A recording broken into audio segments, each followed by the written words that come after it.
Hi there, Christmas Day. Wasn't going to do a video today, but I was looking through Facebook, as you do, through the various groups, and saw that someone put in the Spectrum Forever group about today being the 30th anniversary of when they got their Spectrum Plus 2. So I realised, yeah, it's exactly the same for me. Christmas Day 1986 was when I got... was my first experience of a Speccy Christmas.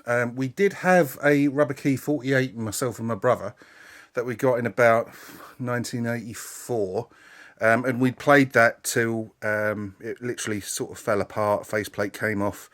There was problems with the power supply, etc. The connection in the little plug that goes into the back of the socket on the computer. So eventually it sort of like just basically stopped working because we played it to death. So Christmas 1986, yes, my mother and father got me, I still have it, my Spectrum Plus 2. This is the actual machine. Sadly, earlier this year, it went pop and doesn't work. There seems to be a problem with it. You plug it in and there's all sorts of flashing squares and stuff all over the screen, which is it's sort of really sad, but it doesn't work because I've got an awful lot of use out of that machine. And even when I got it out of the loft 2 or 3 years ago, plugged it in, it still worked, and I still got an awful lot of use out of it again. Something that can be fixed. There are people out there that know their ways around the Speccy and would be able to get it up and running again.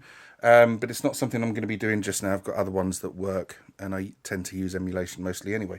But the story behind this, great Speccy, as you can see, I don't know if you can see, I'll have to hold the keyboard up. It looks like I sat on it at some point. The keys are sort of staved in a bit, and if I sit on anything, it will usually break. So that will show you how sort of sturdy the machine is. Now, I nearly didn't get that, and the reason being, I pissed my mum off a few days before Christmas because they got it and they sort of hid it. And even though I was 14 at the time, I used to like sort of hunting presents and stuff like that. And they hid it in their room under a pile of sort of clothes and stuff. And so it wasn't particularly well hidden, but I guess they were thinking, well, he's 14 now. He's grown out of all that sort of hunting things down lark. And I found it. It was in the box. It was from Boots. They got it from. So it was a pack that came with the Spectrum itself, 6 games, and a Cheetah 125 plus joystick. And I used to, for a couple of days, when they were out at work, etc., and I was off on the school holidays, I used to take it out ever so gently, take it out of the box and look at it, put the lid back on, put the polystyrene carton back inside the box, carefully do it back up again, carefully put it back in the box from Boots, and then leave it. And I thought I'd been the most sort of covert insurgent that ever existed. I thought it was my plan was foolproof. What gave me away was the polystyrene carton. Little balls of polystyrene fell off and landed on my mum's bedroom floor, and I never saw them, but she did, and she knew straight away what I'd been up to, and she threatened very, very strongly that the thing was going to go back to the shop and it was my own fault and blah blah blah. And you know when you feel your bottom lip wobble, you think like that, and you're thinking to yourself, no, they wouldn't do that, they wouldn't do that. I wasn't so sure. I thought they would. Anyway, I've still got some of the games that came with it. There's 2 missing. I don't know where they've gone.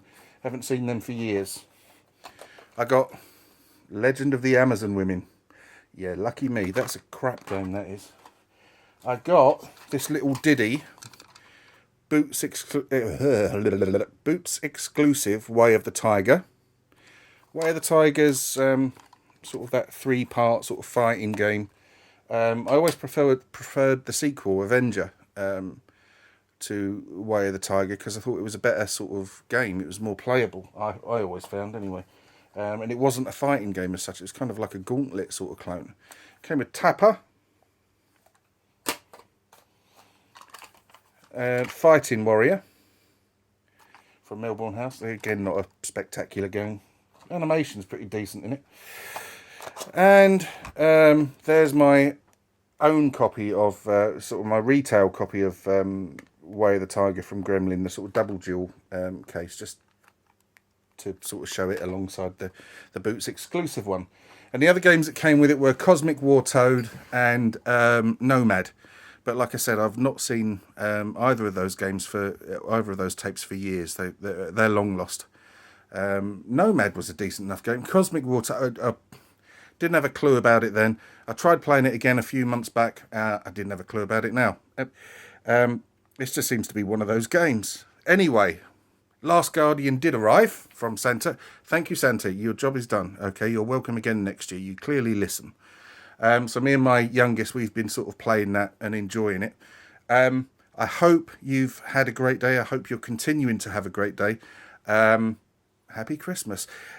Please let me know your Spectrum Christmas memories, because our first Spectrum, we didn't get the rubber key for Christmas. We got it in like the school summer holidays when we were on holiday down in Kent.